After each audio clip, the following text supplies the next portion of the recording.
કેમ છો મિત્રો? તો આજે આપણે ક્વિક રિવિઝન કરીશું સમર 2025 સાયબર સિક્યુરિટીના પેપરનું.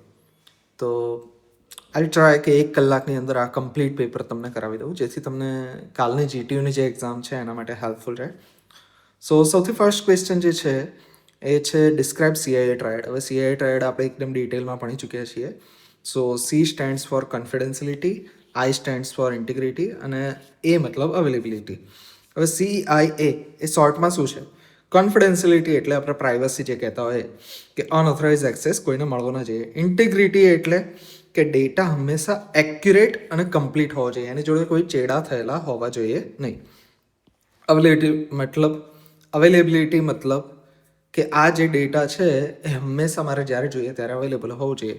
એના માટે હંમેશા આપણે 24/7 ઓનલાઈન બેન્કિંગ સર્વિસીસવાળું એક્ઝામ્પલ જે છે એને ધ્યાનમાં લેતા હોય છે. તો આ 3 માર્કનો ક્વેશ્ચન છે, ઓલમોસ્ટ ઘણી બધી વાર પૂછાતો હોય છે. પબ્લિક કી અને પ્રાઇવેટ કી ક્રિપ્ટોગ્રાફી જે છે એની અંદર શું ફરક છે? તો એક બેઝિક આર્ટી ટેબલ છે, એને પહેલાં આપણે જોઈ લઈએ. તો પબ્લિક કી અને પ્રાઇવેટ કી. તો પબ્લિક કી હંમેશા ફ્રીલી સાઇડ, પબ્લિક મતલબ બધાને અવેલેબલ, અને પ્રાઇવેટ હંમેશા સિક્રેટ હોય. પબ્લિક કી શેના માટે યુઝ થાય? એન્ક્રિપ્શન માટે. પ્રાઇવેટ કી શેના માટે યુઝ થશે? ડિક્રિપ્શન માટે. આ ક્યારે? જ્યારે આપણે ક્રિપ્ટોગ્રાફીવાળું એક્સચેન્જ કરતા હોય ત્યારે. પણ જ્યારે ડિજિટલ સિગ્નેચરની વાત કરીએ તો પબ્લિક કી જે છે એ વેરીફાઈ કરશે સિગ્નેચર, પણ પ્રાઇવેટ કીની મદદથી સાઇન કરશું, એટલે કે રિવર્સ થશે. અહીંયા શું થશે?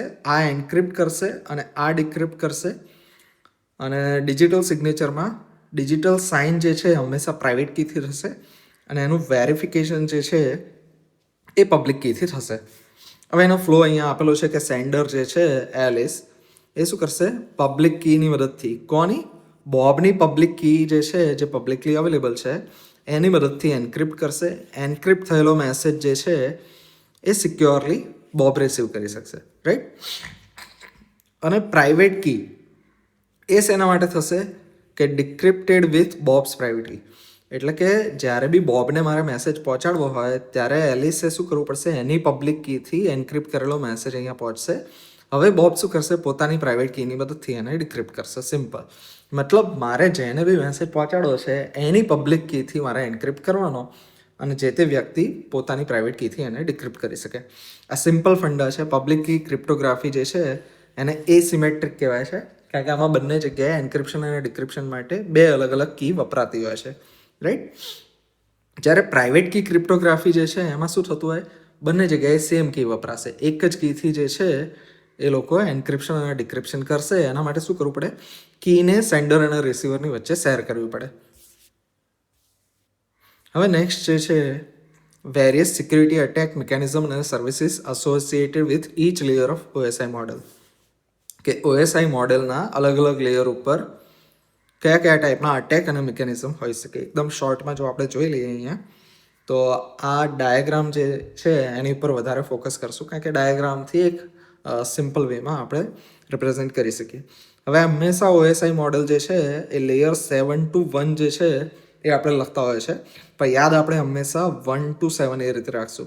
તો PDNTSPA, બરાબર? PDNT અને સ્પા, આ રીતે હું યાદ રાખતો હોઉં છું. તો ફિઝિકલ લેયર જે છે કે ફિઝિકલી શું કરી શકાય? આપણે વાયર ટેપિંગ કરી શકાય, જામ કરી શકાય, અને એ રોકવા માટે શું કરવાનું? ફિઝિકલ સિક્યુરિટી વધારવાની. ડેટા લિંક લેયર ઉપર મેક ફ્લડિંગ કરવાનું અને ARP પોઈઝન કરવાનું, અને એના માટે આપણે એન્ક્રિપ્શન જેવી ટેકનોલોજી વાપરી શકીએ. નેટવર્ક લેયર ઉપર આઈપીનું સ્પૂફિંગ કરશું અને રાઉટર જે છે એના રાઉટિંગ ઉપર અટેક કરશું, અને એના માટે IPsec અને ફાયરવોલ જેવી સિક્યુરિટી મિકેનિઝમ આપણે વાપરી શકીએ. ટ્રાન્સપોર્ટ લેયરમાં સીન ફ્લડિંગ છે, TCP ફ્લડિંગ છે, એ બધા ટાઈપના અટેક જે ટ્રાન્સપોર્ટેશનને અટકાવે એ કરશું, અને એના માટે એ ન થાય એના માટે SSL TLS પોર્ટની સિક્યુરિટી, આ બધી વસ્તુ આપણે વાપરીશું. સેશન લેયર ઉપર એના નામ પ્રમાણે એક અટેક આપણને ખૂબ જ ખબર છે કે સેશન હાઇજેક થઈ શકે. તો સેશન હાઇજેકિંગ એ કોમન પોપ્યુલર અટેક છે, અને એના માટે સેશન માટે અલગ અલગ ટોકન્સ વાપરીશું જે અમુક ટાઈમે એક્સપાયર થઈ જાય, એટલે કે ટાઈમ આઉટ સેટ કરશું. પ્રેઝન્ટેશન લેયર ઉપર આપણે જે બી ડેટા જે છે એને પ્રોપર ફોર્મેટમાં ગોઠવતા હોય એ જે છે, તો એના ઉપર અટેક થશે કે ડેટાને કરપ્ટ કરવાનો. તો એમાં બી વન્સ અગેન એન્ક્રિપ્શન અને કમ્પ્રેશન, આ 2 મિકેનિઝમથી આપણે કરી શકશું સોલ્વ.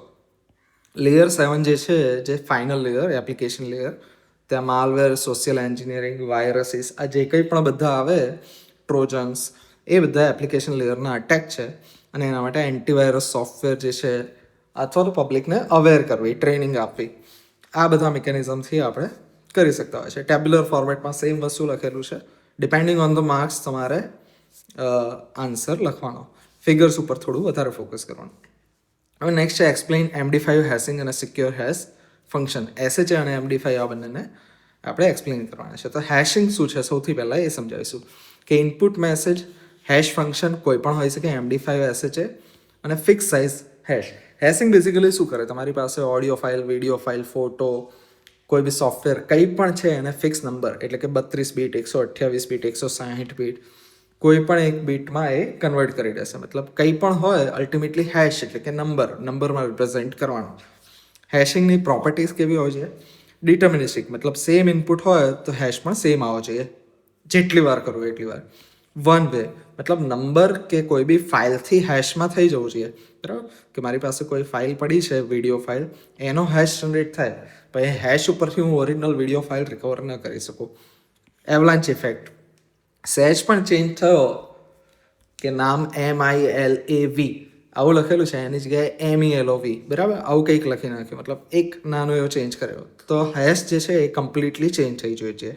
સડન ઇફેક્ટ આવી જાય. એવલેન્ચ એટલે બરફમાં આવતું તોફાન, બરાબર? તોફાન આવે એટલે બધું એકદમ ડ્રાસ્ટિકલી ચેન્જ થાય, એવું કહેવા માંગે છે. કોલાઇઝન રેઝિસ્ટન્ટ હોવું જોઈએ, કે કયા ઉપરથી મતલબ આવ્યું એ તમે આઈડેન્ટિફાઈ ન કરી શકો. હવે 3 જે છે MD5 SHA અને SHA 256, એનો આઉટપુટ સાઇઝ છે MD5માં 128, આમાં 160, આની અંદર 256 બીટ. વીક SHA 256 હંમેશા યુઝ થાય છે એટલે સ્ટ્રોંગ.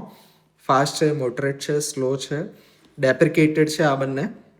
અને SHA 256 જે છે એ રિકમેન્ડેડ છે. તો આટલું જે છે આપણે એક્સપ્લેન કરશું MD5 અને SHAની અંદર.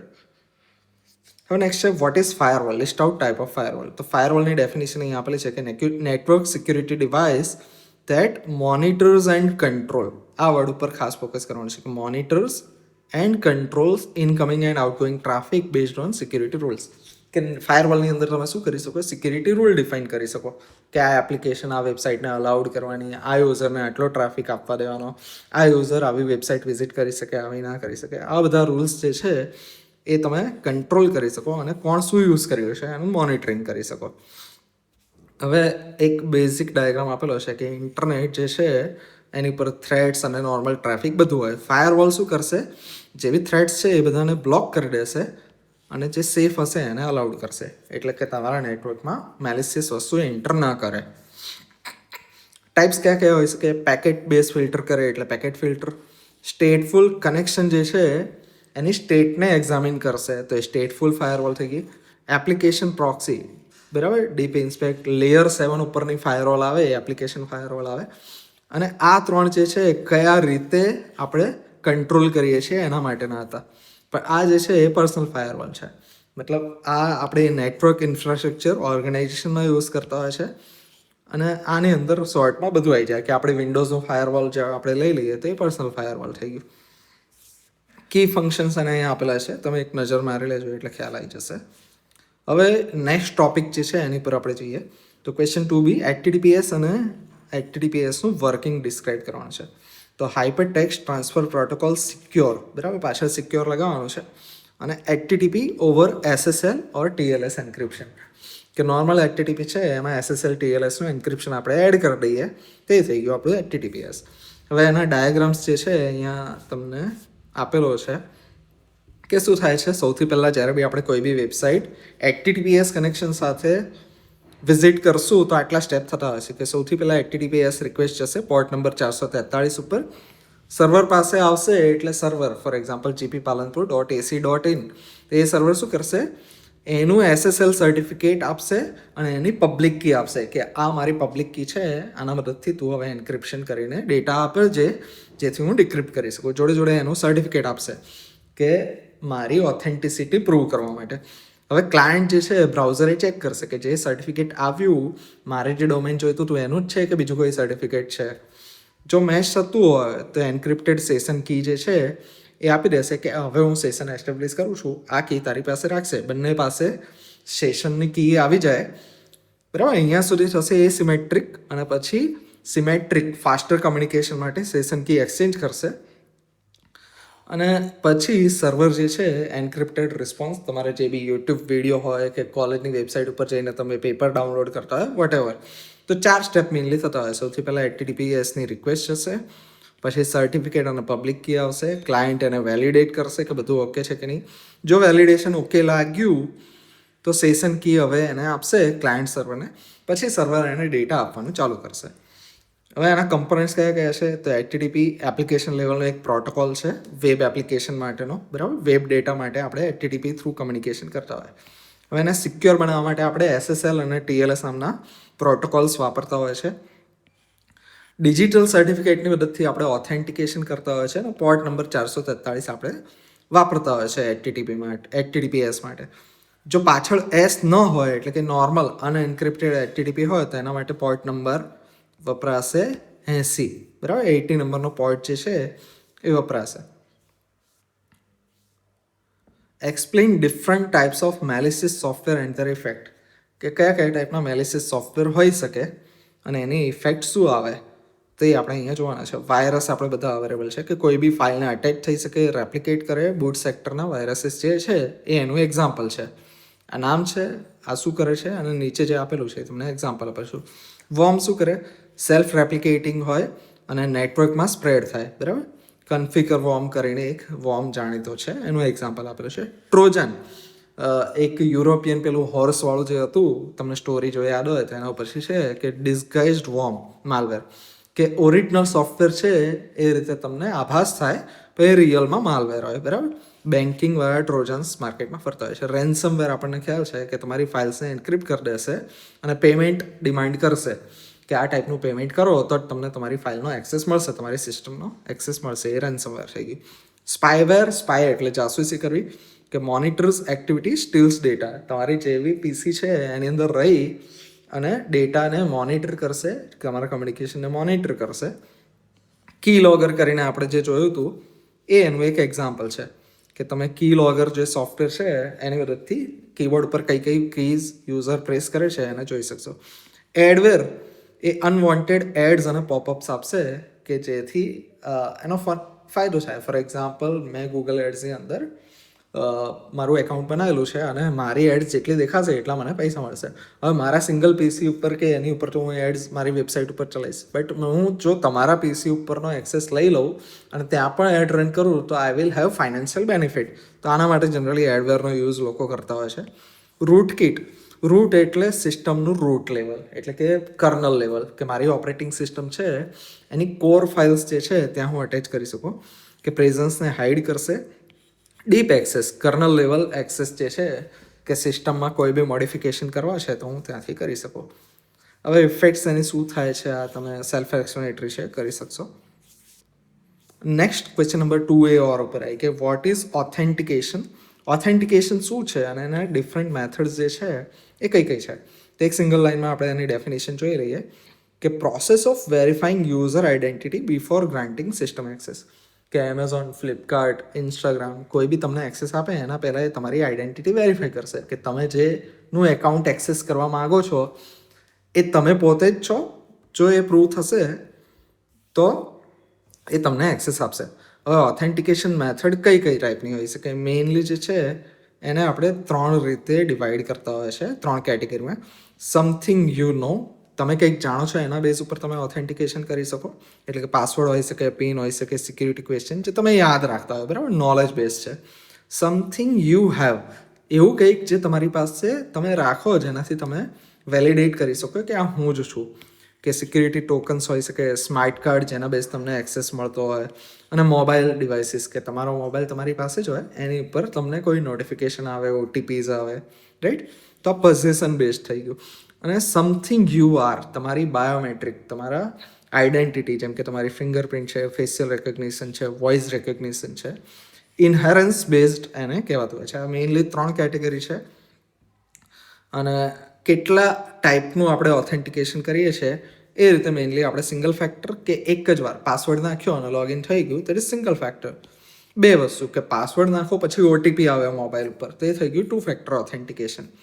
અને 2થી વધારે, બરાબર, એવા જે હોય એને મલ્ટીફેક્ટર કહેવાય, કે તમે આ પણ નાખવાનું, ઓટીપી પણ નાખવાનું, અને જોડે કંઈક તમારો થંબ લગાવો કે ફેશિયલ રિકગ્નિશન થાય, આવું કંઈક થાય અને મલ્ટીફેક્ટર કહેવાય. So that was it four it. Question number authentication વાળો જે ક્વેશ્ચન હતો એમાં આટલું જોઈશું. હવે નેક્સ્ટ જે ક્વેશ્ચન છે એ ટ્રોજન્સ, રૂટકિટ્સ, બેકડોર અને કી લોગર, એને આપણે સમજવાનો ટ્રાય કરશું. ટ્રોજન્સ એટલે માલવેર્સ ડિસ્ગાઇઝડ એઝ લેજિટિમેટ સોફ્ટવેર. તમને જેન્યુઅન સોફ્ટવેર હોય એવો આભાસ કરાવે, બટ એ રિયલમાં માલવેર હોય, એને ટ્રોજન્સ કહેવાય. Software that hides malware presence. માલવેરની પ્રેઝન્સને હાઇડ કરવા માટે કમ્પ્યુટરની ઓપરેટિંગ સિસ્ટમના કર્નલમાં જે આપણે ચેડા કરવાવાળું માલવેર હોય એને આપણે રૂટકિટ કહેતા હોય છે. કે લિનક્સનું કર્નલ છે, વિન્ડોઝનું રૂટ છે, એની અંદર એ આવશે. બેકડોર્સ કે મેઇન એક્સેસ મેથડ નહીં પણ અનઓથરાઇઝ એક્સેસ સિસ્ટમનો મેળવે એને બેકડોર્સ કહેવાય. રેકોર્ડ્સ, કીબોર્ડ ઇનપુટ, કી લોગર સેલ્ફ એક્સપ્લેનેટરી છે. હવે નેક્સ્ટ આવશે એક્સપ્લેન સિક્યોર સોકેટ લેયર, એટલે કે SSL અને TLS જે આપણે HTTPS માટે વાપરતા છીએ એને આપણે એક્સપ્લેન કરવાનો છે. તો HTTPS વખતે જે આપણે એક ડાયાગ્રામ જોયો હતો એ સેમ ડાયાગ્રામ ઓલમોસ્ટ તમે અહીંયા વાપરી શકશો. કે ક્લાયન્ટ અને સર્વર, ક્લાયન્ટ હેલો કહેશે, બરાબર, પછી સર્વર રિટર્નમાં શું આપશે, સર્વર પણ હેલો કહેશે, એનું સર્ટિફિકેટ આપશે અને પબ્લિક કી આપશે. હવે આ ક્લાયન્ટ શું કરશે, વેલિડેટ કરશે કે યસ આ જે સર્ટિફિકેટ છે એ વેલિડેટ થાય છે કે આ જ સાઇટનું છે. સર્વરનો હેલો જે છે એ એક્સેપ્ટ કરશે અને એની પબ્લિક કી એ સાચવીને રાખશે. પછી આ શું કરશે, આ પોતાની પબ્લિક કી આપશે કે તારે કંઈક મેસેજ મોકલવો છે તો તું આ મેસેજથી મોકલજે, બરાબર, અને સેશન રિલેટેડ ડેટા પણ અહીંયાથી આપતો હોય છે. અને ફાઇનલી સર્વર જે છે એ ફર્સ્ટ રિક્વેસ્ટ જે મોકલી હોય ક્લાયન્ટે એ રિસ્પોન્સમાં અહીંયા આપશે, એટલે કે હેન્ડશેક પ્રોસેસ આખી કમ્પ્લીટ થઈ જશે. હવે SSLના અલગ અલગ વર્ઝન, TLSના અલગ અલગ વર્ઝન કયા વર્ષમાં આવ્યા, SSL 2.0 1995માં, 3.0 1996માં, TLS આવ્યું 1999માં, TLS 1.2 આવ્યું 2008માં, અને હાલ આપણે જે યુઝ કરીએ છીએ TLS 1.3 2018માં યુઝ થઈ રહ્યો છે. બરાબર. હવે બીજો એક ડાયાગ્રામ, આ ઉપરનો ડાયાગ્રામ જો આ કરવો હોય તો તમે આ કરી શકો, અથવા આ થોડો બેટર ડાયાગ્રામ છે. ક્લાયન્ટ સર્વર, ક્લાયન્ટ હેલો કહેશે, સર્વર હેલો પર સર્ટિફિકેટ, કી એક્સચેન્જ થશે, છેલ્લે ફિનિશ થશે, અને ફિનિશ થાય ત્યારે સિક્યોર ચેનલ એસ્ટેબ્લિશ થઈ જશે, અને પછી ક્લાયન્ટ અને સર્વર જે છે એ કન્ટિન્યુઅસલી આ ઉપરવાળી જે બધી પ્રોસિજર છે એ કર્યા વગર દર વખતે કમ્યુનિકેશન કરી શકશે. નેક્સ્ટ છે explain in detail cyber crime અને સાયબર ક્રિમિનલ. તો મેઇનલી સાયબર જે વર્ડ છે એ હંમેશા શાનાથી લેવા દેવા હોય, કમ્પ્યુટર્સ અથવા તો ઇન્ટરનેટ નેટવર્ક ઉપર જે બી એક્ટિવિટીઝ થાય, ક્રિમિનલ એક્ટિવિટી, એને સાયબર ક્રાઇમ કહેતા હોય છે. અને જે એક્ટિવિટી પરફોર્મ કરે એને આપણે સાયબર ક્રિમિનલ કહેતા હોય છે. હવે ડાયાગ્રામ જે છે એ આપણે ડ્રો કરીશું. Cyber crime, criminal activities using computers and internet. Cyber ક્રિમિનલના ટાઈપ કયા કયા હોય છે, તો script kiddies, hacktivist, professional criminal. Script kiddies એટલે બચ્ચાઓ, બરાબર, એવું કંઈક આપણે કે ફન ને ફેમ માટે લો સ્કિલ હોય, કોઈ ટૂલ હાથમાં આવ્યું અને રેન્ડમલી કોઈને બી ટાર્ગેટ કરે, મજા આવે એમને એટલે હેકિંગ કરે, ક્રાઇમ કરે, એને સ્ક્રિપ્ટ કિડીઝ કહેવાય. હેક્ટિવિસ્ટ એમનો પોલિટિકલ કે સોશિયલ કંઈક મોટો હોય, અને એક્ટિવિસ્ટ હોય પણ હેકિંગ જોડે જોડે યુઝ કરે, એને હેક્ટિવિસ્ટ કહેવાય. પ્રોફેશનલ ક્રિમિનલ કે જે વેલ ટ્રેન્ડ હોય અને એમનું આખું મેઇન ટાર્ગેટ જ આ છે કે મારે આખી લાઈફ આ રીતે જ કાઢવી છે, તો એ થઈ ગયું. ઇમ્પેક્ટ કેવો કેવો હોઈ શકે, ફાઇનાન્શિયલ હોઈ શકે, પ્રાઇવસીનો બ્રીચ હોઈ શકે, અને સિસ્ટમનો ઇમ્પેક્ટ હોઈ શકે. 2-3 પોઈન્ટ છે આપેલા, એ વાંચી જશો એટલે ખ્યાલ આવી જશે. અને સાયબર ક્રાઇમની categories identity theft, financial fraud, data breaches, ransomware અને સાયબર એસ્પિનેજ. નેક્સ્ટ છે સાયબર સ્ટોકિંગ અને બુલિંગ વચ્ચેનો ડિફરન્સ. PI2નું જે પેપર છે એનો વિડીયો જો તમે જોઈ લેશો તો આ એકદમ ડિટેલમાં આપેલું છે. અહીં આપણે સ્ટાર્ટમાં જોઈશું કે એમાં મેઇનલી શું ફરક હોય છે. તો આ ટેબલ છે એની પર જો આપણે જોઈશું તો સાયબર સ્ટોકિંગમાં ટાર્ગેટ હંમેશા મોટાભાગે સ્પેસિફિક ઇન્ડિવિજ્યુઅલને કરવામાં આવે, આમાં મોટાભાગે માઇનર્સને ટાર્ગેટ કરવામાં આવતું હોય છે. ડ્યુરેશન સાયબર સ્ટોકિંગનું પરસિસ્ટન્ટ અથવા તો લોંગ ટર્મ માટે સ્ટોકિંગ કરતા હોય છે. And this can be epidemic, મતલબ એપિસોડિક, કે હાલ કર્યું સાયબર બુલિંગ, પછી મન થયું ફરીવાર તો ફરીવાર એ કરતો હોય છે, રાઈટ, એવું કંઈક હોય, મતલબ કન્ટિન્યુઅસલી હોય એવું જરૂરી નથી. ઇન્ટેન્ટ જે છે ઇન્ટિમિડેશન અને કંટ્રોલ બરાબર, એના માટે થતો હોય છે ને. સાયબર બુલિંગ લોકો હેરેસ કરવા માટે, મજાક ઉડાવવા માટે, હ્યુમિલેટ, શર્મિંદગી ફીલ કરાવવા માટે, એ બધા માટે કરતા હોય છે. પ્લેટફોર્મ કયા યુઝ થતા હોય છે? સોશિયલ મીડિયા અને email. Cyber bullying normally schools, gaming platform આ બધા ઉપર વધારે થતું હોય છે. તો અહીંયા એમની કેરેક્ટરિસ્ટિક્સ, મેથડ અને એના ઇમ્પેક્ટ આપેલા છે કે શું કેરેક્ટરિસ્ટિક્સ છે, મેથડ કઈ કઈ હોઈ શકે. તો મેથડ્સ મેઇનલી જોઈ લેશો તો તમને ખ્યાલ આવી જશે કે ઈમેલ દ્વારા હેરેસમેન્ટ કરીએ, સોશિયલ મીડિયામાં મોનિટરિંગ કરીએ, લોકેશન ટ્રેક કરીએ, એની આઈડેન્ટિટી થેફ્ટ કરીએ કે એનો ફેક એકાઉન્ટ બનાવીને કંઈક કરવાનો ટ્રાય કરીએ. સાયબર બુલિંગમાં પબ્લિકલી એના નામની પોસ્ટિંગ કરતા હોય, બરાબર, આખું ગ્રુપ ભેગું મળીને હેરેસ કરે, રૂમર્સ ફેલાવે એના નામની, એક્સક્લુઝન, એને કોઈક સોશિયલ એક્ટિવિટી છે એમાંથી એક્સક્લુડ કરે જેથી એને અલગ ફીલ થાય.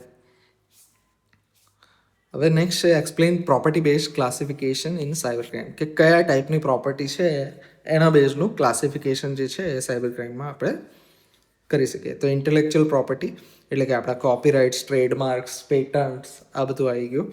તો એના ઉપર જ્યારે કંઈક ક્રાઇમ કરવામાં આવે તો ઇન્ટેલેક્ચ્યુઅલ પ્રોપર્ટી. ફાઇનાન્શિયલ, બરાબર, credit card, debit card, internet banking, આ સૌથી પોપ્યુલર ફાઇનાન્શિયલ પ્રોપર્ટીવાળું જે છે એ પણ છે. ડિજિટલ પ્રોપર્ટી, ડેટા થેફ્ટ, કે તમારો એકાઉન્ટનો ડેટા, તમારું આધાર કાર્ડ જે છે એ ચોરી થઈ ગયું, તમારો મોબાઈલ નંબર જે છે પબ્લિકલી અવેલેબલ થઈ ગયો જ્યાં તમે ના કરવા માગતા હોય. અને વર્ચ્યુઅલ પ્રોપર્ટી, તમારી પાસે કોઈ બિટકોઇન્સ છે, કોઈ ગેમિંગના કોઇન્સ છે, એ બધા એસેટ્સ ઉપર કોઈ ટાર્ગેટ કરે તો એને વર્ચ્યુઅલ પ્રોપર્ટી કહેવાય. એકદમ સિમ્પલ છે, વાંચી જશો તો ખ્યાલ આવી જશે. આ એક ડાયાગ્રામ છે જે તમે ડ્રો કરી શકશો અને એના બે ત્રણ પોઈન્ટ આપેલા છે કે ઇન્ટેલેક્ચ્યુઅલ પ્રોપર્ટી ઉપર કયા કયા ટાઈપના અટેક થઈ શકે, ફાઇનાન્શિયલી કયા કયા હોઈ શકે. ડિજિટલ પ્રોપર્ટીમાં ડેટાબેઝના બ્રીચીસ હોઈ શકે, પર્સનલ ઇન્ફોર્મેશન હોઈ શકે, ઇન ગેમ હોઈ શકે, વર્ચ્યુઅલ આઇટમનું હોઈ શકે, એકાઉન્ટ હાઈજેક કરી લે, આ બધા વર્ચ્યુઅલ કહેવાય. અને થોડા ઘણા બીજા પોઈન્ટ્સ છે, આટલું લખશો એટલે તમને સારા એવા માર્ક્સ સ્કોર કરી શકશો. હવે ડેટા ડીડલિંગ, બેઝિકલી આ ગ્રાફ જે છે એ તમે જોઈ લેશો એટલે ખ્યાલ આવી જશે. ઓરિજિનલ ડેટા હતો કંઈક સેલરી 5,000 અને સ્કોર 85. હવે ડેટા ડીડલિંગ શું કરશે? અનઓથરાઇઝ ઓલ્ટરેશન કરશે કે અહીંયા જે ડેટા એ ફીડ કરતો હતો એ ડેટાને મેં અહીંયા ચેન્જ કરી નાખ્યો વિધાઉટ ઓની ઓથોરાઇઝેશન, બરાબર, પરમિશન વગર. અને હું સેલરી નાખીશ 5,000ની જગ્યાએ 50,000 અને સ્કોર નાખી દઈશ 95. સિસ્ટમ જે છે આ ઓલ્ટર્ડ ડેટાને પ્રોસેસ કરશે જેથી ઘણી બધી વસ્તુ થઈ શકે. ફોર એક્ઝામ્પલ, કોઈ વ્યક્તિ 5,000 રૂપિયા ટ્રાન્સફર કરવા માંગે છે, એની જગ્યાએ ચેન્જ કરીને અહીંયા શું કરી નાખ્યું, 5ની જગ્યાએ 50,000 કરી દીધું. સો અલ્ટિમેટલી શું થશે? જે મેઇન જેની ઉપર અટેક થયો છે એનો ફાઇનાન્શિયલ લોસ થશે. કયા કયા ટાઈપના ડેટા ડીડલિંગ હોઈ શકે? ફાઇનાન્શિયલ હોઈ શકે, એકેડેમિક હોઈ શકે, મેડિકલ હોઈ શકે, અને એના અલગ અલગ એક્ઝામ્પલ્સ જે છે તમને અહીંયા આપેલા છે. You will just go through it, વાંચી જશો તો ખ્યાલ આવી જશે. ડિટેક્શન અને પ્રિવેન્શન માટે શું કરી શકાય? કે ડેટાનું વેલિડેશન કરવું જોઈએ કે મેં જે નાખ્યો છે એ છે કે નહીં. ઓડિટ ટ્રેલ્સ, કે અલગ અલગ જગ્યાએ ડેટા પ્રોપર છે કે નહીં એને ઓડિટ કરવું જોઈએ. અને ટ્રેલ એટલે એક રસ્તો, સાંકડો રસ્તો, મતલબ કન્ટિન્યુઅસલી કડીઓ જોડીને આપણે જે બનાવીએ એને ટ્રેલ કહેવાય. રેગ્યુલર ડેટાનું વેરિફિકેશન કરવું, એનોમલી કંઈક મતલબ અજુગતું તો નથી એવું કંઈ ચેક કરવું હોય તો એવું અહીં આપણે ચેક કરી શકીએ. અને ક્રોસ રેફરન્સ કરવું જોઈએ કે મેચિંગ કરવું જોઈએ એકબીજા જોડે.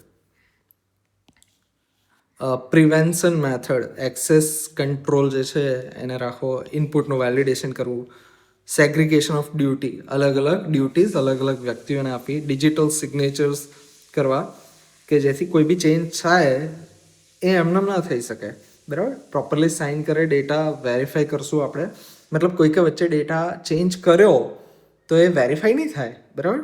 તો ખ્યાલ આવી જશે કે આ ટ્રસ્ટ કરી શકાય એવો ડેટા નથી.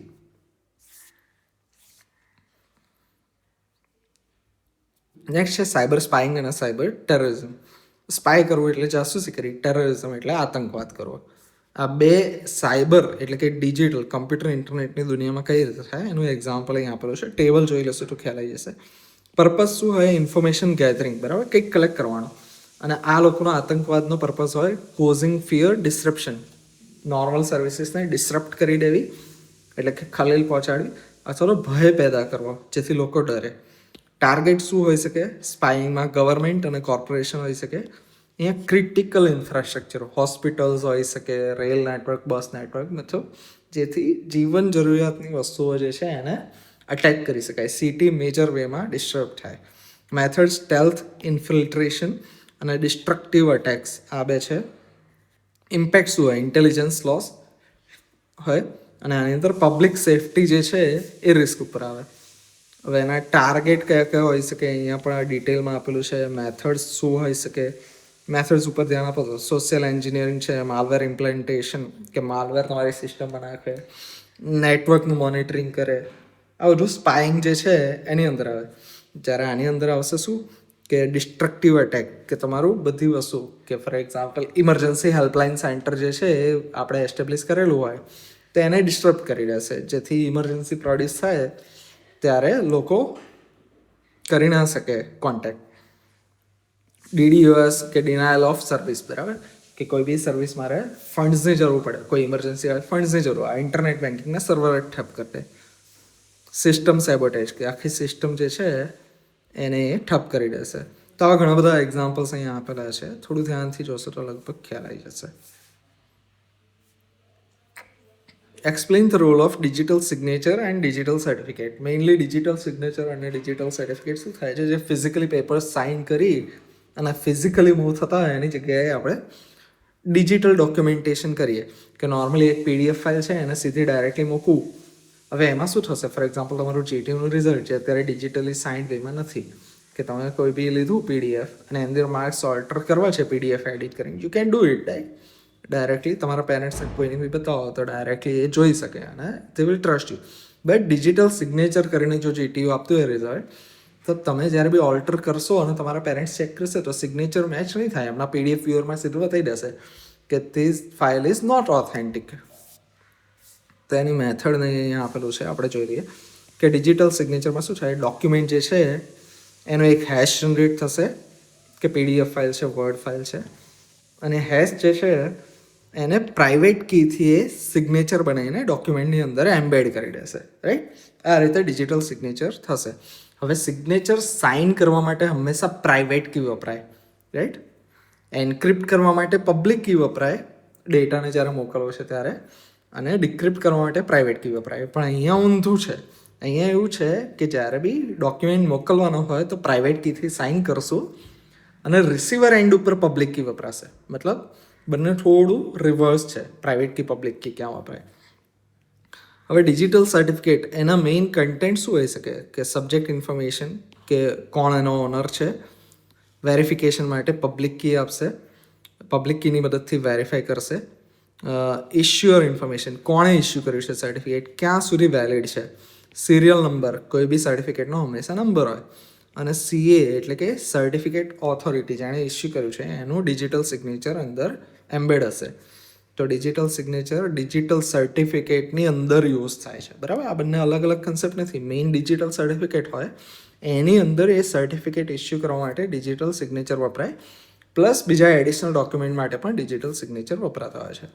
તો એમાં CAનો રોલ શું હોય છે, આઈડેન્ટિટી વેરીફાઈ કરવી, સર્ટિફિકેટ ઇશ્યુ કરવું, એક ટ્રસ્ટ એસ્ટેબ્લિશ કરો કે નહીં આપણે સર્ટિફિકેટ ઇશ્યુ કર્યું છે મતલબ વેબસાઇટ જેન્યુઇન હશે. અને રિવોકેશન મેનેજમેન્ટ, કે એવું લાગે કે પહેલાં વેબસાઇટ જેન્યુઇન કામ કરતું હતું પણ હવે ધીમે ધીમે ટાઈમ જતાં એની એક્ટિવિટીઝ બદલાઈ છે અને હવે એને જેન્યુઇન ગણી શકાય એવી નથી, તો એ સર્ટિફિકેટને રિવોક કરી લેવું. તો એ પણ કરવાનું કામ CAનું હોય છે. સિક્યુરિટી બેનિફિટ્સને આ બધી વસ્તુ તમે ધ્યાનથી જોઈ લેશો તો ખ્યાલ આવી જશે. What is hacking? List out types of hacker.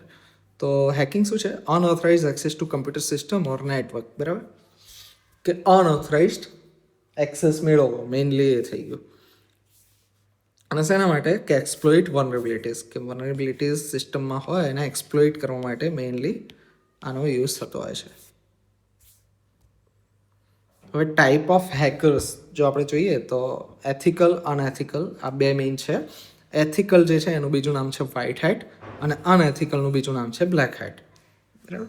Ethical hackers અથવા તો મેલિસિયસ અથવા અનએથિકલ હેકર, આનો ઇન્ટેન્ટ શું હોય છે? સિક્યુરિટી ઇમ્પ્રૂવ કરવી, લીગલી ઓથરાઇઝ હોય, અને પેન્ટ્રેશન ટેસ્ટિંગ, સિક્યુરિટી રિસર્ચર્સ, આ એના એક્ઝામ્પલ છે. બ્લેક હેટ અથવા તો મેલિસિયસ હેકર અથવા તો અનએથિકલ હેકર્સ એ શું કરે? મેલિસિયસ, ખરાબ ઇરાદાની એમનું કામ હોય, મેલિસિયસ એક્ટિવિટી કરે, ઇલીગલ હોય, ઓથોરાઇઝ ના હોય, સાયબર ક્રિમિનલ, ડેટા થીવ્સ, આ એના એક્ઝામ્પલ છે. Grey hat are somewhere in between, કે એમના મોટિવેશન મિક્સ્ડ હોય, મતલબ કંઈ કહી ના શકાય કે એક્ઝેક્ટલી શું છે. લીગલ સ્ટેટસ એમનું ક્વેશ્ચનેબલ હોય, કે મોટા ભાગે એ લોકોએ ઓથોરિટી મેળવ્યા વગર કામ કરતા હશે. અનઓથરાઇઝ સર્ચર્સ, વિજિલન્ટ હેકર્સ. હવે આ જે છે એ મિક્સ્ડ, મતલબ બેમાંથી કોઈ પણ સાઈડ ગમે ત્યારે જઈ શકે. ફોર એક્ઝામ્પલ, ઘણા લોકો એવું કરતા હોય છે કે ફેસબુકની અંદર કોઈ બગ છે એને આઈડેન્ટિફાય કરીને પછી ફેસબુકને આપે, તો આ જે છે એ અલ્ટિમેટલી વ્હાઇટ હેટમાં આવશે. બટ એમણે શું કર્યું છે, પરમિશન નહીં લીધી ફેસબુકના સર્વર ઉપર અટેક કરવા માટે, હેકિંગ કરવા માટે પરમિશન નહીં લીધી. એમણે હેક કર્યું સર્વર, અંદર કોઈ બગ આઈડેન્ટિફાય કર્યો, બટ એનો મેલિશિયસ યુઝ કર્યા વગર એમણે જે તે સર્વર જે છે, જે તે સર્વિસ છે એને રિપોર્ટ કર્યું કે તમારી અંદર આ બગ્સ હતી, અને ઘણીવાર એની અંદર રિવોર્ડ બી મળતા હોય છે. કે આ ટાઈપની એક્ટિવિટી કરવાવાળા જે છે એ છે ગ્રે હેટ હેકર. એડિશનલ આ 3 સિવાયની બીજી અલગ અલગ નાની નાની એક્ટિવિટીઝ કેટેગરી છે, જેમ કે સ્ક્રિપ્ટ કિડીઝ આપણે આગળ જોઈ ચૂક્યા છીએ, તો રિપીટ નહીં કરું. હેક્ટિવિસ્ટ પણ આગળ જોયું. સ્ટેટ સ્પોન્સર્ડ જે છે આજના વિડીયોમાં નહીં જોયું, કે ગવર્મેન્ટ જે છે એક ગ્રુપ બેસાડે અને બીજા દેશ, બીજા રાજ્ય કે એના માટે એ લોકો હેકિંગ કરવાનો ટ્રાય કરે, બરાબર. જેમ કે પાકિસ્તાન છે, ઇન્ડિયાના સર્વર્સને મોનિટર કરવા માટે સ્ટેટ સ્પોન્સર્ડ એક ગ્રુપ બેસાડે અને એ જે સર્વર્સ છે એની ઉપરનું હેકિંગ ટ્રાય કરે, તો એ સ્ટેટ સ્પોન્સર્ડ કહેવાય. ઇનસાઇડર થ્રેટ, કે બેંકનો જ કોઈ માણસ છે કે જે પ્રોપરલી, મતલબ એથિકલ હેકર નથી, એ બીજું કોઈ કામ કરે છે પણ એને ઇનસાઇડર નોલેજ છે, એ જ્યારે ટ્રાય કરે તે થઈ ગઈ ઇનસાઇડર થ્રેટ. હવે નેક્સ્ટ છે explain vulnerability and zero day terminology. હવે એની અંદર એક મેઇન પોઈન્ટ એ છે કે known weakness in system. Vulnerability એટલે સિસ્ટમની વીકનેસ, કે જેને ટાર્ગેટ કરીને હેકર જે છે એ સિસ્ટમને ખરાબ કરી શકે. ઝીરો ડેમાં શું છે, અનનોન વનરેબિલિટી. વનરેબિલિટીનો એક સ્પેસિફિક ટાઈપ જે છે એ છે ઝીરો ડે. વનરેબિલિટી એટલે સિસ્ટમની વીકનેસ કે જેને હેક કરી શકાય, બરાબર. પણ આ વનરેબિલિટી શું હોય, નોન હોય, કે વિન્ડોઝ જે છે એની નવી રિલીઝ આવી વિન્ડોઝ 11, તો આમાં આટલા બગ્સ છે જે માઇક્રોસોફ્ટને ખબર છે, અને માઇક્રોસોફ્ટ એના ઉપર કામ કરીને અપડેટ્સ બનાવવા ઉપર કામ કરી રહ્યું છે, અથવા અપડેટ્સ રિલીઝ કરી દીધી છે જે ઇન્સ્ટોલ કરીને તમે સેફ થઈ શકો, બરાબર. એના પેચીસ ઓલરેડી રિલીઝ છે અથવા અંડર પ્રોસેસ છે. ઝીરો ડે શું છે, કે વિન્ડોઝ 11ના એવા બગ્સ જે માઇક્રોસોફ્ટને ખબર નથી, રાઈટ. વિન્ડોઝ 11ના એવા બગ્સ જે માઇક્રોસોફ્ટને ખબર નથી, કે વિન્ડોઝમાં નવી કોઈ અપડેટ આવી, જસ્ટ અપડેટ નાખી, વિન્ડોઝને હજી એ ખ્યાલ નથી કે શું છે, એની જે ઇન્ટરનલ ટીમના એથિકલ હેકર છે એ લોકોએ આઈડેન્ટિફાઈ નહીં કરી. પણ બહારના જે હેકર છે, મોસ્ટલી કેવા હેકર્સ જે મેલિશિયસ ઇન્ટેન્ટવાળા હોય, બરાબર, બ્લેક હેટ અથવા તો ગ્રે હેટવાળા. ઇન્ટરનલ હેકર આઈડેન્ટિફાઈ કરે એ પહેલાં આમાંની કોઈ કેટેગરી જે છે એ સિસ્ટમની વનરેબિલિટી શોધે તો એને કહેવાય ઝીરો ડે, બરાબર, અનનોન વનરેબિલિટી. એની મેઇન ડેફિનેશન અહીંયા તમને આપેલી છે કે સિસ્ટમની કોઈ બી વીકનેસ હોય, રિસ્ક લેવલ એનું વેરી કરતું હોય, અને અનપેચ સોફ્ટવેર જે છે એ એનો એક્ઝામ્પલ છે. અને અનનોન વનરેબિલિટી, કે કોઈને ખ્યાલ જ નથી, ક્રિટિકલ હોય એ હંમેશા, કારણ કે રિસ્ક એવી વનરેબિલિટી જે ખબર જ નથી, તો આપણે પેચ શોધ્યું જ નહીં હોય અને એના માટે અટેક કરવો ઇઝી થઈ જશે. તો મેઇનલી આ ડિફરન્સ છે. પછી એ ડિફરન્સ પ્રમાણે અટેકની પ્રોસેસ શું હોઈ શકે, ડિસ્કવરી પ્રોસેસ શું હોઈ શકે, ટાઈમલાઈન શું કહે, તો days to monitor for patch, days to months for patches, કે પેચીસ આવતા અમુક દિવસથી અમુક મંથ્સ આવે. જ્યારે અહીંયા શું થશે કે ઝીરો ડે ફોર ડિફેન્સ, મતલબ તમે રિલીઝ કર્યું, તમને ખબર જ નથી અને હેકરને ખબર પડી ગઈ છે, તો એ શું કરશે, એ રાહ નહીં જોવે, સીધો તમારા સિસ્ટમમાં અટેક કરશે અને તમારી સિસ્ટમને ડેમેજ કરી દેશે. એટલે તમારી પાસે એક્ટ કરવા માટે ઝીરો ડે બચ્યો, એટલે એનું નામ છે ઝીરો ડે. નેક્સ્ટ છે એક્સપ્લેન 5 સ્ટેપ્સ ઓફ હેકિંગ. હેકિંગના 5 અલગ અલગ સ્ટેપ જે છે એને એક્સપ્લેન કરવાનું છે. સૌથી પહેલો છે રિકોનાઇસન્સ, એટલે કે ઇન્ફોર્મેશન ગેધર કરવું, કે જે બી સર્વર ઉપર મારે અટેક કરવો છે, જે બી સિસ્ટમ કે સર્વિસ ઉપર અટેક કરવો છે એના વિશે ઇન્ફોર્મેશન ગેધર કરીશ. પછી શું કરીશ, નેક્સ્ટ સ્કેનિંગ કરીશ. હવે અહીંયાથી આપણે સમજીશું તો વધારે ખ્યાલ રહેશે. ઉપર સેમ જ આપેલું છે, અહીંયા થોડો વધારે ડિટેલમાં આપેલું છે કે પોર્ટ સ્કેનિંગ, વનરેબિલિટી સ્કેનિંગ, એ બધું સ્કેનિંગ કરીશ. કે સૌથી પહેલાં એનું શું કરીશ, સોશિયલ મીડિયા ઉપર સર્ચ કરીશ, એમાં કયા એમ્પ્લોય છે, કઈ રીતની વેબસાઇટ છે, એ બધું કરીશ. પછી શું કરીશ, ડાયરેક્ટલી એ સિસ્ટમના પોર્ટ્સનું સ્કેનિંગ કરીશ, એની વનરેબિલિટીનું સ્કેનિંગ કરીશ. જે રિયલ હેકિંગ છે એ થશે થર્ડ સ્ટેપમાં, કે સિસ્ટમનો એક્સેસ મેળવવાનો ટ્રાય કરીશ. પાસવર્ડ અટેક, એક્સપ્લોઇટ વનરેબિલિટી, આ બધાથી એકવાર એક્સેસ મળી ગયો, બરાબર, પછી શું કરવાનું છે, એક્સેસ જાળવી રાખવાનો છે, મેન્ટેનિંગ એક્સેસ, કે બેકડોર ઇન્સ્ટોલ કરવા, નવા યુઝર એકાઉન્ટ બનાવવા, કી લોગર જેવી સર્વિસીસ નાખવી, આવું કંઈ પણ. અને બધું કામ પતી ગયું, મતલબ એક અઠવાડિયું, એક વીક, એક દિવસ, જેટલું બી કામ હતું એક્સેસ મેન્ટેન કરી રાખ્યો, પછી આવું કંઈ કર્યું છે હેકરે એના ટ્રેક્સ મિટાવવા, કે જેથી જ્યારે બી ફ્યુચરમાં ફોરેન્સિક ડિપાર્ટમેન્ટ આવે, કોઈ કમ્પ્લેન કરે તો એને મળે નહીં કંઈ કે ક્યાંથી કોણે શું કર્યું. તો clear system log, delete temporary files, આ બધું કવરિંગ ટ્રેક્સની અંદર આવે. અને બધા સ્ટેપ માટે મેઇનલી કોમન ટૂલ વપરાય છે, મેટાસ્પ્લોઇટ અને નેસસ, રાઈટ. ટેબ્યુલર ફોર્મમાં સેમ વસ્તુ તમને આપેલી છે કે ડિસ્ક્રિપ્શન એનું શું છે, કયા ટૂલ્સ વપરાય, એનો ઓબ્જેક્ટિવ શું હોય છે. નેક્સ્ટ છે explain any 3 basic commands of Kali Linux with suitable example. Kali લિનક્સના 3 ટૂલ જે છે એને આપણે એક્સપ્લેન કરવાના છે. તો ટેબલ અને ડાયાગ્રામ બંને છે. એનમેપ, નેટકેટ અને હાઇડ્રા, આ 3 છે.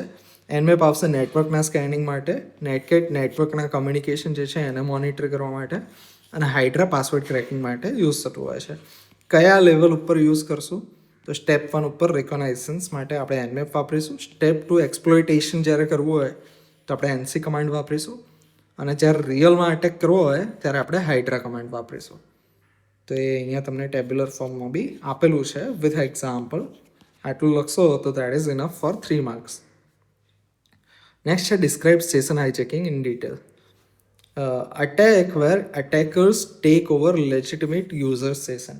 નોર્મલી તમે લોગિન કરી નાખ્યું ઇન્ટરનેટ બેન્કિંગમાં, એને કોઈ પાસવર્ડની બી જરૂર નથી. તમે લોગિન કર્યા પછી ત્યાંથી એ તમારી પાસેથી એક્સેસ લઈ લેશે. એને કહેવાય સેશન હાઇજેકિંગ. એ પીડીએનટી એસપી ઓએસઆઈ મોડલના સેશન લેવલ ઉપર કામ કરશે. તો એક્ઝેક્ટલી અહીંયા સ્ટેપ નંબર 1, 2, 3, 4 આ રીતે આપેલું છે કે કઈ રીતે એક્ઝેક્ટલી સેશન હાઇજેકિંગ થતું હોય છે.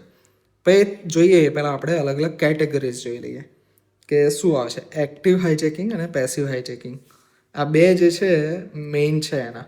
કે એક્ટિવની અંદર શું હોય, સેશન તમારું લઈ લેશે. પેસિવની અંદર સેશનનો એક્સેસ એને મળશે, તો એ સેશન તમારી પાસેથી નહીં લે, પણ સેશનમાં તમે શું કરો છો એને મોનિટરિંગ કરશે, બરાબર, જેથી ફ્યુચરમાં એ ડાયરેક્ટલી એક્સેસ મેળવી શકે. એને પ્રિવેન્ટ કરવા માટે આપણે શું કરી શકીએ અહીંયા આપેલું છે.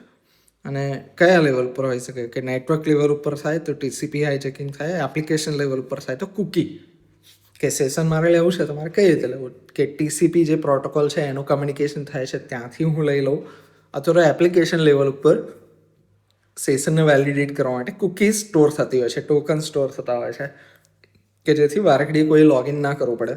તો ત્યાંથી હું કુકી જો ચોરી લઉં તો બી એ સેશન હું એસ્ટેબ્લિશ કરી શકું. તો આવા અલગ અલગ લેવલ ઉપર સેશન હાઇજેકિંગ થઈ શકે. કઈ રીતે થતું હોય છે એના એક્ઝેક્ટ સ્ટેપ જોઈ લઈએ. કે સૌથી પહેલાં ક્લાયન્ટ જે છે એ નોર્મલ સેશન એસ્ટેબ્લિશ કરશે કોઈ એક સેશન આઈડી સાથે, અને જોડે જોડે એપ્લિકેશન લેવલની કૂકી પણ સર્વર જે છે એને ઇસ્યુ કરશે, અને ક્લાયન્ટ પાસે એ કૂકી રહેશે.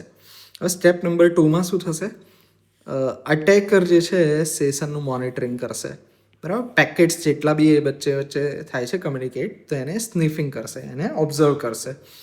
પછી શું કરશે, સેશન આઈડી જે છે કે આ પર્ટિક્યુલર સેશન છે એને મારે લઈ લેવું છે વચ્ચેથી. હવે હું કૂકી ચોરી શકું, અથવા તો પછી ટીસીપી પ્રોટોકોલમાં વચ્ચે કંઈક ડિસ્ટર્બ કરીને લઈ શકું. કોઈ પણ રીતે હું સેશન આઈડીને કેપ્ચર કરી લઈશ કે હવે આ સેશન આ બે ક્લાયન્ટ સર્વરની વચ્ચે તો છે, પણ આ સર્વર જોડે ક્લાયન્ટ જે જેન્યુઅન ક્લાયન્ટ છે એની જોડે અટેકરને પણ એ સેશન મળી જશે.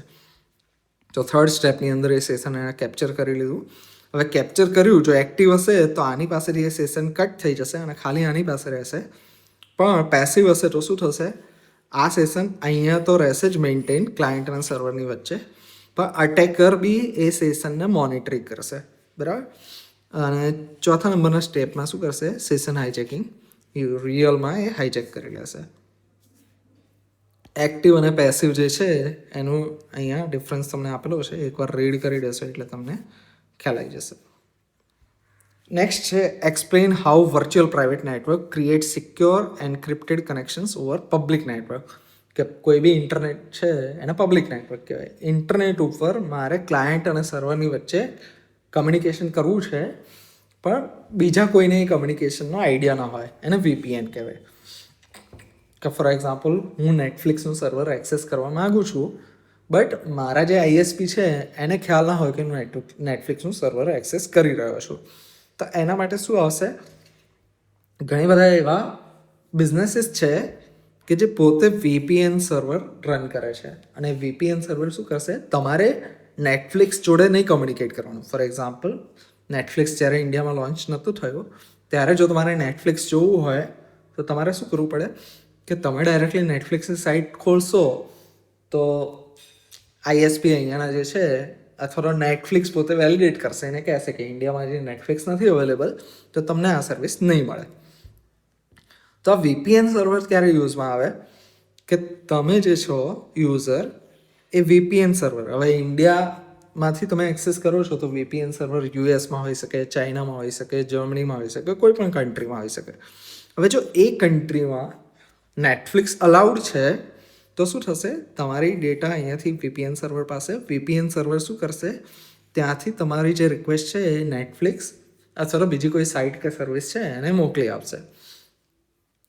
તો હવે જ્યારે સર્વર પાસે ડેટા આવશે, રિક્વેસ્ટ આવશે, તો એ વેલિડેટ કરશે કે આ તો યુએસમાંથી છે તો નેટફ્લિક્સ અલાઉડ છે, તો આ રિક્વેસ્ટનો રિસ્પોન્સ ડેસ્ટિનેશન સર્વર આપશે અને VPN સર્વર પછી એ તમને આપશે, રાઈટ. હવે આ બધું કરવામાં વચ્ચે એક ઇન્ટરમીડિયેટ આવ્યું એટલે સ્પીડ ઘણીવાર સ્લો થઈ શકે, બટ આખું કમ્યુનિકેશન અહીંયાથી અહીંયા નથી જતું. ગવર્મેન્ટે ફોર એક્ઝામ્પલ ટ્રેક કરવું છે કે તમે નેટફ્લિક્સ યુઝ કરવું કે નહીં, તમે કોઈ સર્વિસ વાપરી કે નહીં, તો તમારી બધી સર્વિસ જે છે રિક્વેસ્ટ એ ક્યાં જશે, ખાલી અને ખાલી આની જશે. દિવ્ય ભાસ્કર તો પણ અહીંયા, બરાબર, ગુજરાત સમાચાર તો પણ અહીંયા, જો તમે GPPalanpur.ac.in યુઝ કરો છો તો પણ અહીંયા. મતલબ રિયલમાં કઈ સાઇટ્સ તમે એક્સેસ કરો છો એના ઇન્ડિયાના આઈએસપીને કોઈ ડેટા અવેલેબલ નહીં હોય, એટલે કે તમારું કમ્યુનિકેશન બધું પ્રાઇવેટ થઈ ગયું.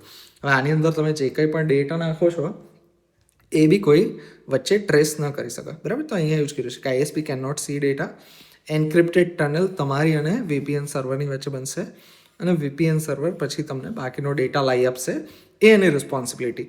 હવે એના માટે VPN સર્વર તમારી પાસે મંથલી અથવા તો યરલી કોઈ ચાર્જ વસૂલતા હોય છે કે તમારે પ્લાન લેવો પડે કે તમારે VPN યુઝ કરવું છે તો આટલા રૂપિયા તમે આપશો. ફ્રીમાં પણ અવેલેબલ હોય છે VPN એક્સટેન્શન્સ થ્રુ, બટ એમની સર્વિસીસ રિલાયબલ નહીં હોતી અને યુઝ કરો તો એવું થાય કે તમારો ડેટા તમે કોઈ એકને ટ્રસ્ટ કરો છો અને એ ડેટા એ તમારો મિસયુઝ કરી શકાય. તો હંમેશા ફ્રી VPN સર્વર્સ ન યુઝ કરવા જોઈએ. તો આની અંદર થોડું ડિટેલમાં આપણે જોઈ લીધું. હવે થોડું આગળ વધીએ કે VPNના બેનિફિટ શું છે. ડેટાનો પ્રોટેક્શન કરવા માટે, પ્રાઇવસી મેન્ટેન કરવા માટે, એક્સેસ કંટ્રોલ એના માટે હોઈ શકે અને ગવર્મેન્ટના રેસ્ટ્રિક્શન્સ જે છે એને બાયપાસ કરવા માટે યુઝ થઈ શકે. હવે એની અલગ જે કમ્પોનન્ટ છે, ટનલ એસ્ટેબ્લિશ થાય, સિક્યોર પાથવે એસ્ટેબ્લિશ થશે, એન્ક્રિપ્શન થઈ જશે, ઓથેન્ટિકેશન જે છે એ કોણ કરશે, VPN સર્વર ઓથેન્ટિકેશન કરશે, રાઈટ. કે જેવી રીતે તમારે કોઈ બી સર્વિસ વાપરવી હોય તો તમારે પહેલાં ઓથેન્ટિકેટ કરવું પડે. If I want to use YouTube તો યુટ્યુબને મારે મારા આઈડી અને પાસવર્ડ એટલે કે ગૂગલ એકાઉન્ટથી લોગિન કરવું પડશે. જો હું ઓથેન્ટિકેટ થયો તો જ મને યુટ્યુબનો એક્સેસ આપશે. The same way VPN service provider જે છે એ તમારું ઓથેન્ટિકેશન કરશે. જો તમારી પાસે એનો પ્લાન છે તો પછી આગળની સર્વિસીસ તમને પ્રોવાઈડ કરશે. સો in short this is it. અલગ VPN જે છે પ્રોટોકોલ્સ એ કયા અવેલેબલ છે એ તમે અહીંયા આપણે જોઈ શકો છો અને આને થોડું રીડ કરી જશો તો તમને લગભગ ખ્યાલ આવી જશે. અને આખી પ્રોસેસ જે મેં સમજાવી અહીંયા તમને એક્સપ્લેન કરેલી છે, તો એને એકવાર નજર મારી લેજો. હવે નેક્સ્ટ જે છે એક્સપ્લેન નેટવર્ક ફોરેન્સિક્સ. હવે ફોરેન્સિક્સ જે આપણું લાસ્ટ ચેપ્ટર છે એની અંદર શું છે કે mobile forensic, network forensic, device forensic, hard disk forensic. જ્યારે બી કોઈ બી સાયબર ક્રાઇમ થઈ ગયો એના પછી જ્યારે ઇન્વેસ્ટિગેશન થાય તો ઇન્વેસ્ટિગેશન વખતે સેમ્પલ્સ કલેક્ટ કરીએ, એનું એક્ઝામિનેશન થાય, એનું એનાલિસિસ થાય, એનું પ્રિઝર્વેશન થાય અને કોર્ટની અંદર જ્યારે કેસ ચાલે તો એને આપણે પ્રૂફ તરીકે રિપ્રેઝેન્ટ કરી શકીએ. તો આ બધી જે આખી પ્રોસેસ છે એ થઈ ગયું ફોરેન્સિકની પ્રોસેસ.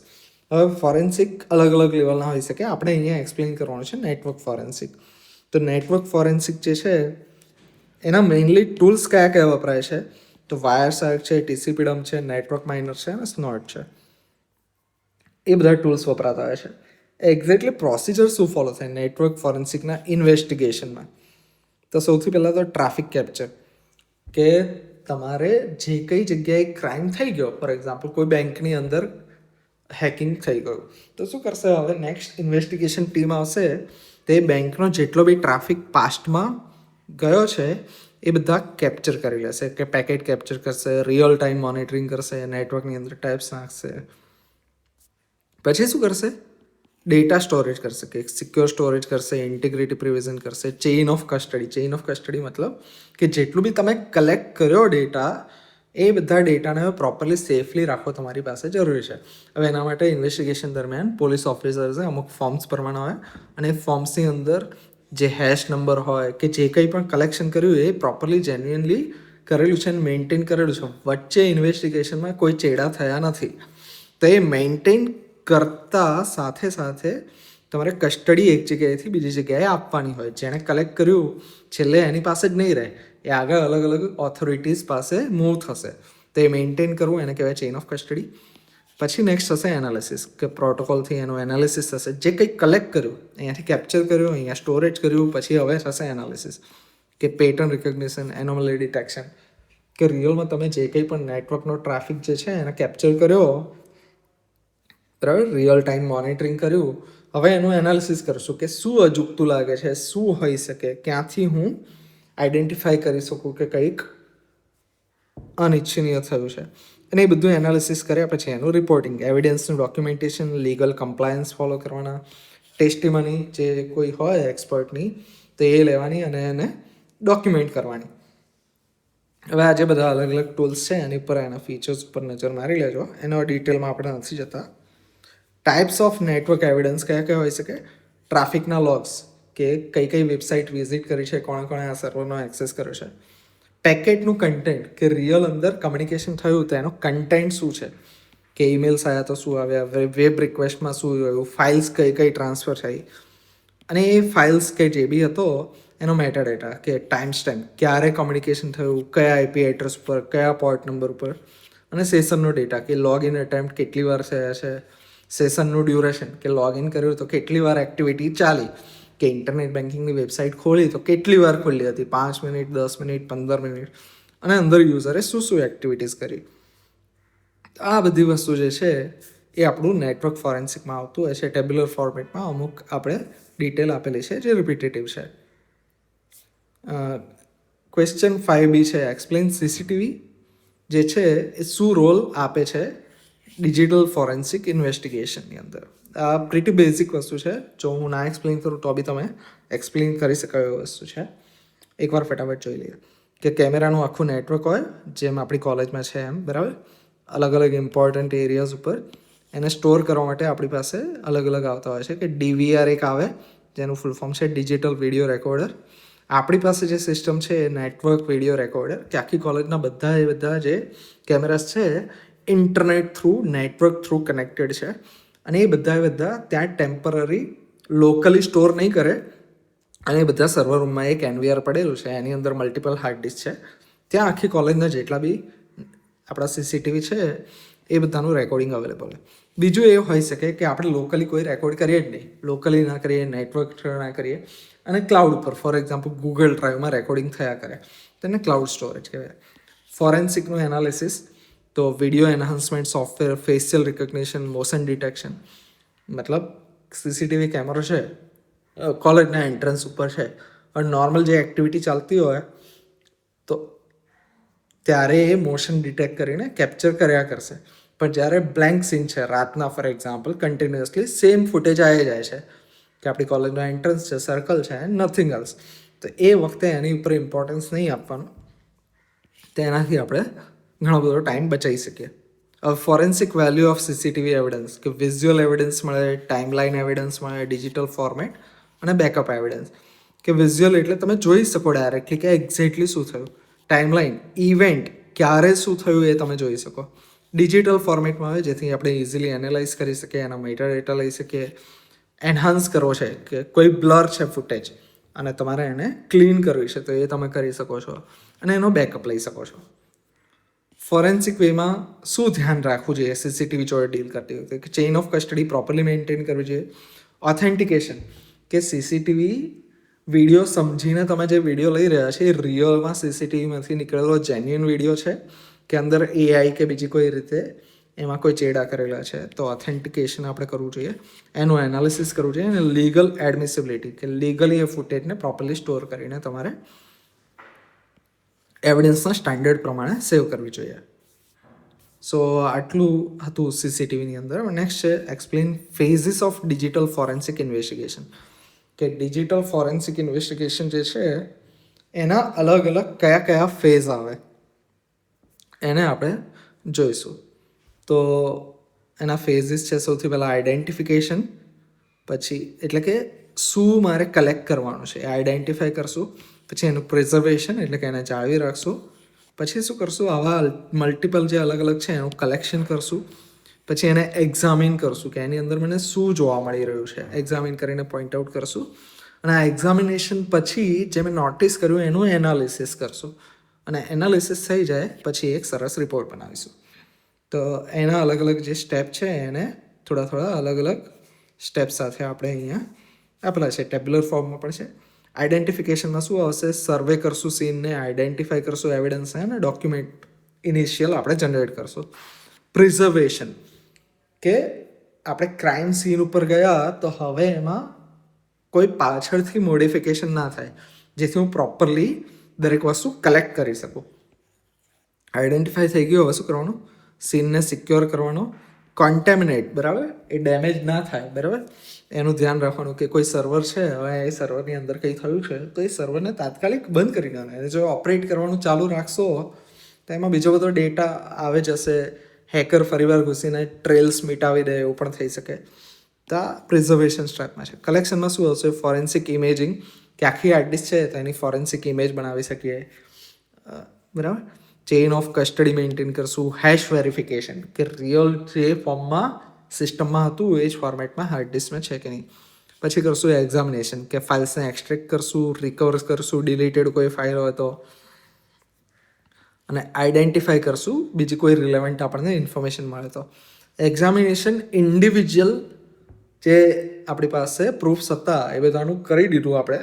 પછી શું કરશું, કોરિલેટ એવિડન્સ, અલગ અલગ જે એવિડન્સીસ લીધા એને કોરિલેટ કરવાનો ટ્રાય કરશું. કે મેં નેટવર્કના લોગ લીધા અને જોડે હાર્ડ ડિસ્કમાંથી ફાઇલ્સ લીધી, હવે લોગ સાથે હું મેચ કરવાનો ટ્રાય કરીશ કે કઈ ફાઇલ ક્યારે બની, શું એક્ટિવિટી થઈ, આ બધી વસ્તુ. અને છેલ્લે પછી એનો રિપોર્ટ બનાવીશ. ટૂલ્સ એના માટે વપરાય છે ઓટોપ્સી, FTK ઇમેજર અને વોલેટિલિટી.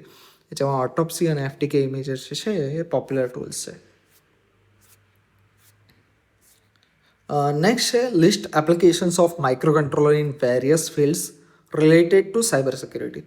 કે સાયબર સિક્યુરિટીની અંદર કંટ્રોલર જે આપણે ભણીએ છીએ એ કઈ જગ્યાએ ક્યાં યુઝ થાય, તો ઘણી બધી જગ્યાએ છે. આ એકદમ ઇઝી ક્વેશ્ચન છે જે તમે આરામથી અટેમ્પ્ટ કરી શકો. કે IoT સિક્યુરિટી જે છે સ્માર્ટ હોમ ડિવાઇસીસની અંદર યુઝ થાય, એક્સેસ કંટ્રોલ માટેના જે અલગ અલગ કી કાર્ડ્સ આવે એના માટે યુઝ થાય, નેટવર્ક સિક્યુરિટી માટે હાર્ડવેર ફાયરવોલ છે એના માટે યુઝ થાય, સ્માર્ટ કાર્ડ જે છે એના બેઝ સિસ્ટમ બનાવી હોય તો એની અંદર યુઝ થાય, ક્રિપ્ટોગ્રાફી જે છે એના માટેની ડિવાઇસીસ માટે હાર્ડવેર સિક્યુરિટી મોડ્યુલ HSM જેને કહેવાય છે એના માટે યુઝ થાય છે. અને embedded systems, secure boot, temper detection. Secure boot એટલે શું, આજકાલના લેટેસ્ટ જે બી ડેસ્કટોપ છે, લેપટોપ છે, એ બધાની સિક્યોર બૂટ આવતું હોય છે. કે તમારા જે બી કમ્પ્યુટરની ઓપરેટિંગ સિસ્ટમ છે એની બૂટ ફાઇલ્સ જે છે જે તે જગ્યાએ માસ્ટર બૂટ રેકોર્ડ અથવા તો EFI કરીને એક હાર્ડ ડિસ્કનું પાર્ટીશન આવે એની અંદર સેવ થયેલું હોય.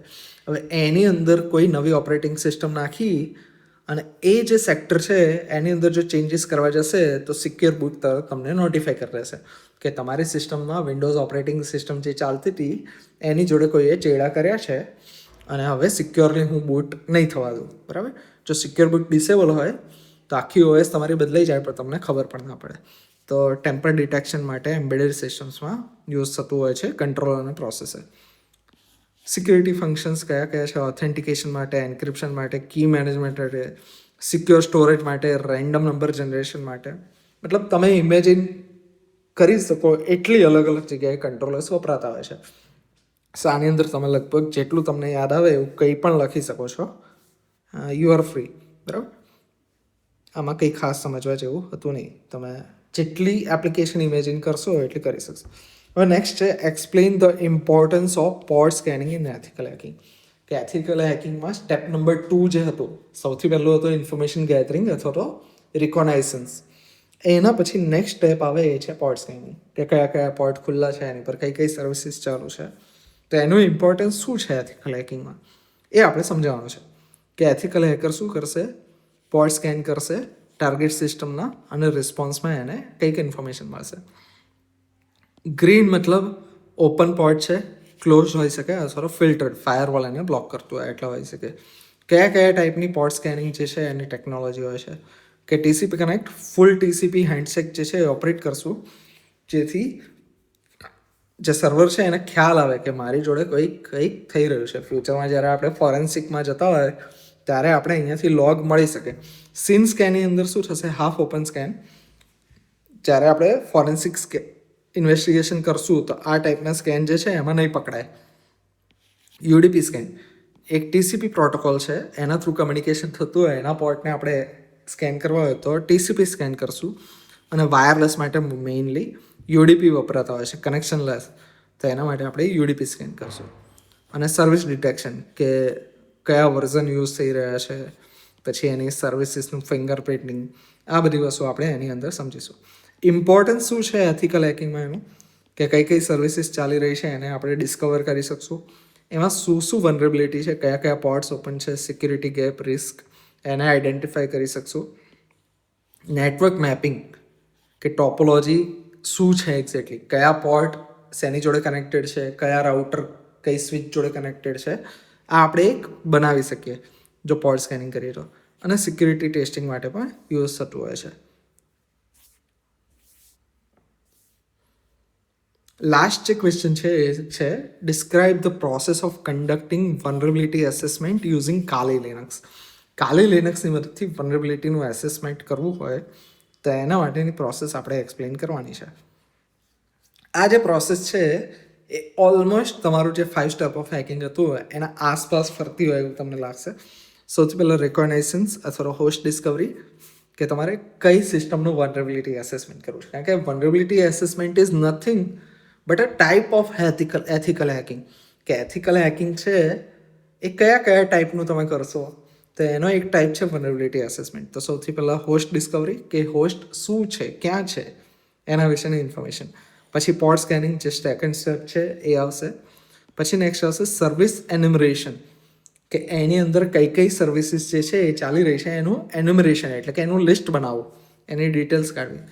પછી નેક્સ્ટ આવશે વનરેબિલિટીનું સ્કેનિંગ, જ્યાં રિયલમાં આપણે કહેતા હતા ને કે ગેઇનિંગ એક્સેસ વાળું સ્ટેપ, કે એ સિસ્ટમનું રિયલમાં એક્સેસ ગેઇન કરી લેવું. તો એની વનરેબિલિટી સ્કેન કરવા માટે ઓપન વીએસ કરીને સોફ્ટવેર આવતા હોય છે, એનો આપણે યુઝ કરશું. અને લાસ્ટ સ્ટેપ આવશે એનાલિસિસ એન્ડ રિપોર્ટિંગ. કારણ કે એને કવરિંગ ટ્રેક્સ કે એવું કરવાની જરૂર નથી. એથિકલ હેકિંગમાં જો અલગ અલગ સ્ટેપ આવતા હોય છે, હેકિંગના સ્ટેપ છે કે સૌથી પહેલાં ઇન્ફોર્મેશન ગેધર કરશે, પોડ સ્કેન કરશે, પછી શું આવતું હતું, ગેઇનિંગ એક્સેસ, મેન્ટેનિંગ એક્સેસ અને રિપોર્ટ જનરેશન.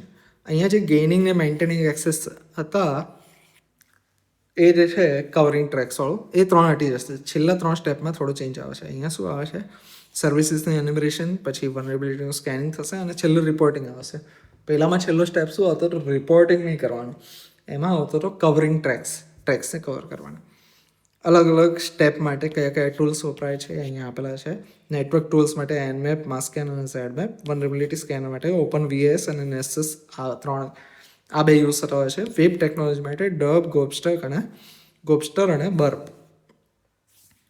કાલી લિનક્સના અલગ અલગ કમાન્ડ્સ જે છે અહીંયા આપેલા છે. 7 માર્કમાં છે એટલે થોડા ઘણા દરેકના એક 2 એક્ઝામ્પલ જો યાદ કરીને લખશો તો માર્ક્સ તમને પ્રોપર કમ્પ્લીટ મળશે. કે એનમેપ કઈ રીતે કરી શકાય એનો એક કમાન્ડ લખવાનો. નેટ ડિસ્કવર કરીને નેટવર્કના રિકોગ્નાઇઝન્સ, ઇન્ફોર્મેશન ગેધરિંગ માટે આપણે આનો યુઝ કરશો. વેબ એપ્લિકેશનનું ટેસ્ટિંગ કરવા માટે આપણે નિક્ટો અને ડર્બ, આ 2 પ્રોટોકોલનો યુઝ કરશું, આ 2 કમાન્ડનો યુઝ કરશું. વનરેબિલિટી સ્કેનિંગ માટે ઓપન વીએસ જે છે સ્ટાર્ટ સ્ટોપ અને ચેક સેટઅપ આ કરી શકશો. લિનિસ કરીને એક બીજું ટૂલ છે, કોઈ બી એક લખશો તો બી ચાલશે. એક્સપ્લોઇટેશન માટે મેટાસ્પ્લોઇટ ખૂબ જ પોપ્યુલર છે, બરાબર. એમએસએફ કન્ઝોલ, સર્ચ એક્સપ્લોઇટ અને યુઝ એક્સપ્લોઇટ આ 3 કમાન્ડ જે છે. એસક્યુએલ મેપ કરીને પણ આવતું હોય છે. પાસવર્ડ ક્રેકિંગ માટે આપણે હાઇડ્રા અને જોન ધ રીપર, અને વાયરલેસ સિક્યુરિટી માટે એરક્રેક એનજી અને રિવર આ 3નો આપણે યુઝ કર્યો છે. એક્ઝેક્ટલી સ્ટેપ બાય સ્ટેપ કયા કમાન્ડ કયા સ્ટેપ માટે યુઝ કરવા અહીંયા આપેલો છે. રિકોનેસન્સ માટે એનમેપ, પોર્ટ સ્કેનિંગ માટે આ અલગ અલગ કમાન્ડ્સ તમને અહીંયા આપેલા છે. અને એના ફેઝિસ જે છે એ આપણે ડિટેલમાં એક્સપ્લેન કરશું, કારણ કે 7 માર્કનો ક્વેશ્ચન છે. ડિપેન્ડિંગ ઓન ધ ટાઈમ તમે 2 ડાયાગ્રામ ડ્રો કરી થોડું ઘણું લખશો તો લગભગ થઈ જશે. So that was it for this summer 2025 cyber security paper solution. All the best.